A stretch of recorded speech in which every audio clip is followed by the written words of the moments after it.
নমস্কার বন্ধুরা, ওয়েলকাম সবাইকে শুভ স্পোর্টস নিউজ চ্যানেলে।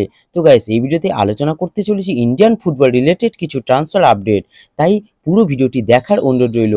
তো গাইস, প্রথমে যদি একটু মোহনবাগানের খবরে আসি, তাহলে যাকে নিয়ে প্রথমে আলোচনা করতে উচিত তা সে হলো ফারদিন আলী মোল্লা। তো এই ফারদিন আলী মোল্লা হচ্ছেন একজন 22 বছর বয়সী ভারতীয় সেন্টার ফরওয়ার্ডের প্লেয়ার, যার মার্কেট ভ্যালু 40 লাখ টাকা। প্লেয়ারটি কিন্তু মোহনবাগানের সাথে যুক্ত। তো এই কম বয়সী প্লেয়ারটি কিন্তু মোহনবাগানের হয়ে একদমই গেম টাইম পায়নি। জোয়ানের আন্ডারে হোক বা হাবাসের আন্ডারে হোক, সে একদমই মোহনবাগানের হয়ে গেম টাইম পাচ্ছে না। আর তাই তাকে নিয়ে এই মুহূর্তে যে আপডেটটা বেরিয়ে আসছে, যেহেতু সে গেম টাইম পাচ্ছে না, তাই সে নাকি মোহনবাগান ছাড়তে চলেছে আর যোগ দিতে পারে মোহামেডানে। তো দেখা যাক শেষ পর্যন্ত কি হয়। তো মোহনবাগানকে নিয়ে যদি আরেকটা আপডেটে আসি, তাহলে এই মুহূর্তে মোহনবাগানের সঙ্গে আরও এক বিদেশি খেলোয়াড়ের লিঙ্ক আপের খবর বেরিয়ে আসছে। তো তার নাম হলো অস্কার ডুয়ার্টে। তো এই অস্কার ডুয়ার্টে হচ্ছেন একজন 34 বছর বয়সী কস্টারিকার সেন্টার ব্যাক, যার মার্কেট ভ্যালু 3.6 কোটি টাকা। বর্তমানে তিনি সৌদি আরবের ফার্স্ট ডিভিশনের ক্লাব আল ওহেদা এফসির সাথে যুক্ত ছিলেন এবং আল ওহেদা এফসির সাথে তার 2024-এর 30শে জুন চুক্তি শেষ হয়ে যাচ্ছে।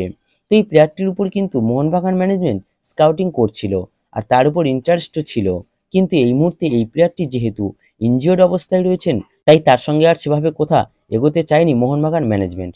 তবে প্লেয়ারটির কোয়ালিটি যে বেশ হাই পাই, কোস্টারিকার জাতীয় দলের হয়েও একটা সময় খেলেছেন।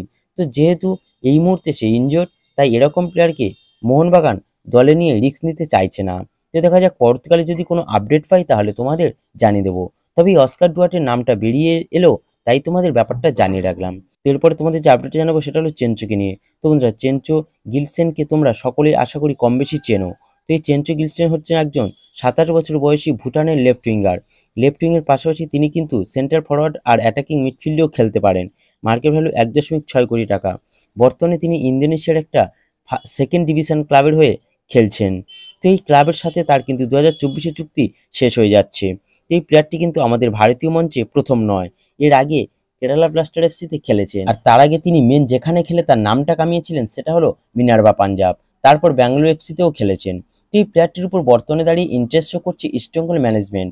তো দেখো বন্ধুরা, ইস্টবেঙ্গল যেহেতু ACL-2 খেলবে, সেই কারণে তারা কিন্তু এই প্লেয়ারটির উপর ইন্টারেস্ট শো করছে।